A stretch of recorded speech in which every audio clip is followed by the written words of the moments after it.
Well, happy St. Patrick's Day, everybody. Today is Friday, thank God, March 17th. And like I said, it is St. Patrick's Day.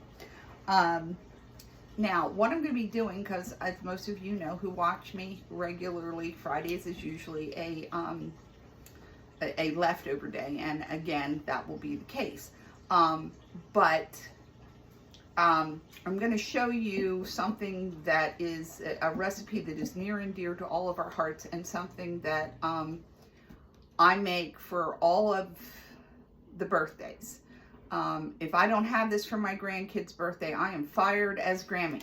So this is one of those things, for those of you who know me really well, you would know that March is a pretty tough month around the Kahn household. My mother's 95th birthday would have been on March 2nd, and on March 27th, we will be marking the 1-year anniversary of her passing. But to ease the pain of that loss, we have two really, really great celebrations. One is my oldest son, Lewis's birthday, which is on the 5th. And then the reason why I'm making this today, tomorrow will be my son Lewis's son Alex's 20th birthday. So my oldest grandson will be 20 tomorrow. It seems like yesterday I was driving to work and I got the phone call that he was coming. So anyway, what I'm making here is Texas sheet cake. So what I have in the pan is, and it's going to be kind of hard to see, but it's 2 sticks of margarine. I know. Ugh, margarine. But I've tried it with butter. It is just not as good. So for this particular instance, it is a special treat. We don't have it all the time. I do use the margarine. It's a cup of water and 4 heaping tablespoons of cocoa powder. I use an organic gourmet baking cocoa that I get. It's going to be hard to see because it's all over the place, but I get that at BJ's. It's good. Either that or Hershey's. Hershey's is real good.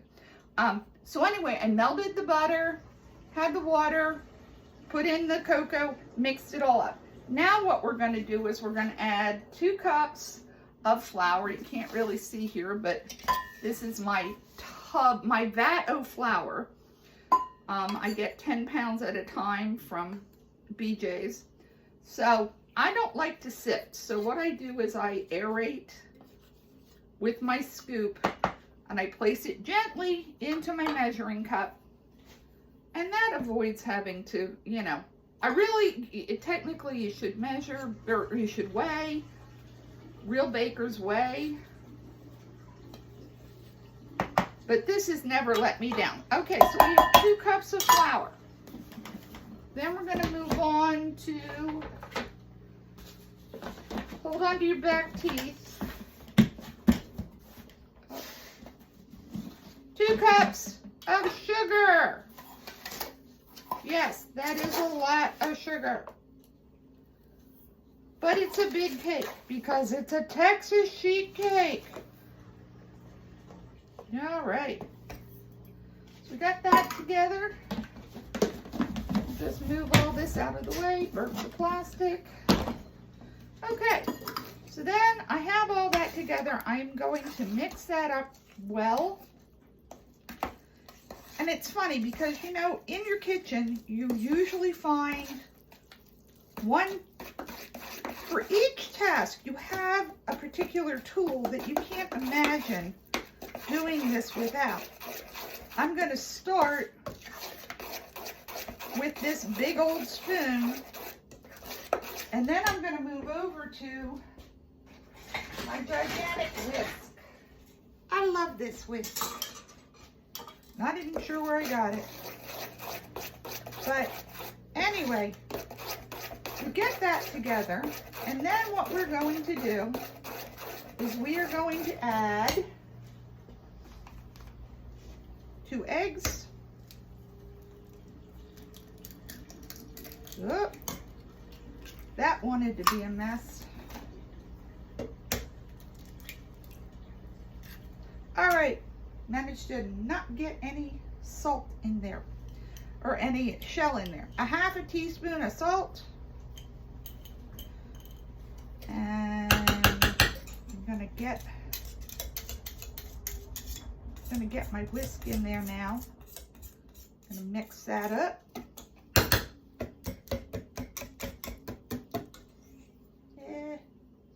That's gonna make a mess. Okay, so we're gonna whisk that around. This thing's so big, I kind of have to manhandle it. But what we want to do is get it nice and creamy. Right now it's feeling pretty thick, if you can see in there. You know, it's kind of a thick consistency. Now we're going to add dun, dun, dun, dun, a half a cup of sour cream. Yes, please.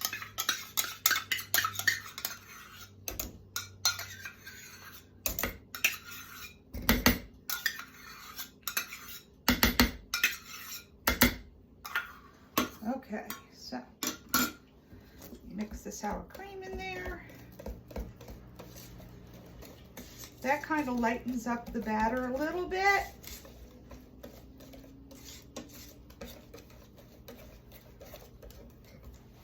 So you can see, you know, it's nice looking. We don't want any, you know, you don't want any lumps in there. And then last but not least, and oh dear Lord, don't forget this. We've done this, and it's a flat cake. A teaspoon of baking soda. I took one of the containers that the baking powder came in, and I took the label off and labeled it baking soda because it has this really handy little lip on there that makes it easy to measure. So there you go. We get that in there. We're going to mix that up.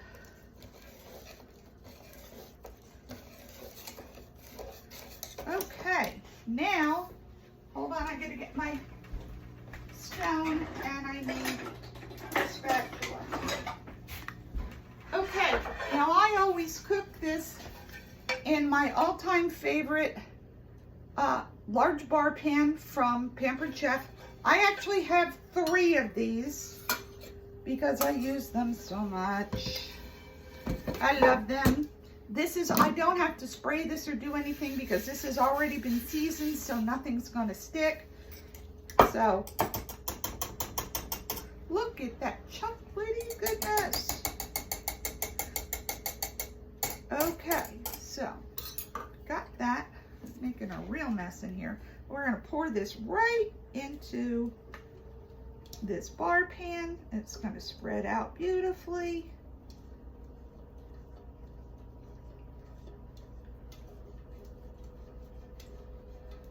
I like to make sure I can get as much of it as possible because yum.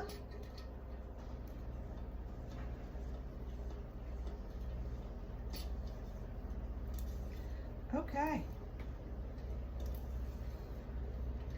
Oh, we pretty much cleaned that out. Okay. So, what I'm going to do is that I'm going to take this and I'm going to put this in the oven at 400-degree preheated oven for 15 minutes. When that's done, you can kind of just press on it. It'll bounce back. You know it's done. It's never taken more than 15 minutes for me. And then I will have a second video when I do the frosting, but it's going to need a little bit of time to cool down. So I will be back in just a little bit. Take care. See you soon. Bye.